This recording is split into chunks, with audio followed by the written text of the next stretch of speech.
Hey folks, we continue talking about the character trait of humility and also its counterpart, pride, today.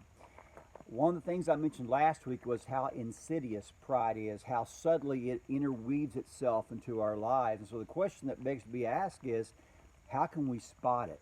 How can we spot it in our kids? How can we encourage them? I would suggest the best way to help our kids is by seeing pride in us as well. And if we seek God's face in this matter, He will show us manifestations of pride in interesting ways.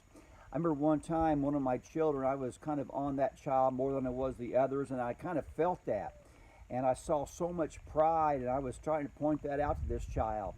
Well, ultimately, what I realized, this child of all my kids is the most like me. And what I did, I saw the speck of pride in her life that revealed the log of pride in my own life. Does that make sense? I remember being at a church one time and I preached this series of pride called the chameleon sin and shared some of the thoughts I'm sharing today with a lot more depth. And before the second week started, one of the elders of the church got up and said, I want to share something about these messages that you've been giving.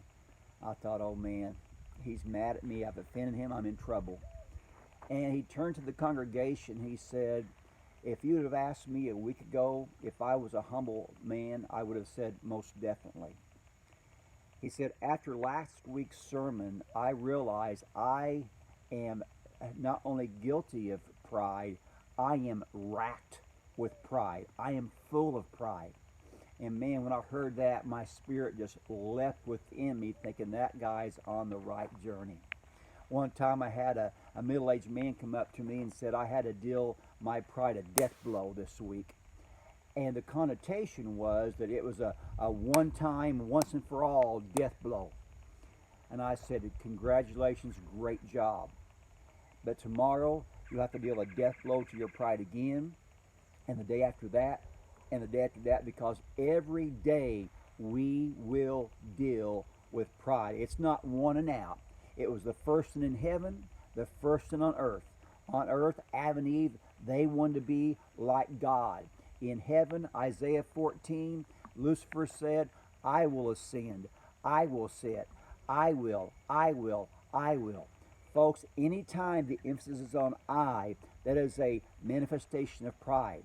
Sometimes there are folks who degrade themselves. They think that pride is thinking less of themselves, and I'm just not good at this, and I'm not good at that, and I'm not, I. Even in their self-depreciation, they're focused upon I. Now, another way to find pride in yourself is when you see it in others.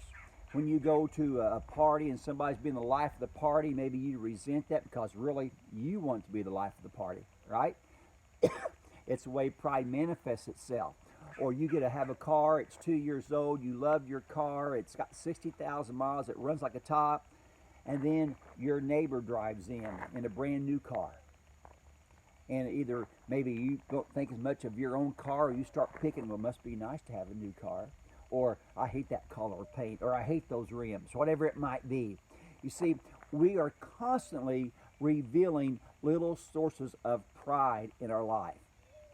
So if you want your kids to learn to walk in humility, we as parents need to learn to spot pride in our own life so we too can walk in humility. I hope this makes sense. And my goal in this little series here is not so much to try to put a finger on your specific pride, but to get you to think in a different way about what pride is. I had this in my blog article, but it bears repeating. The greatest comment I've ever read about pride is C.S. Lewis when he said, pride is not thinking less of yourself, it's thinking of yourself less. Boy, I hope you go over and over, just kind of marinate on that topic, that quote.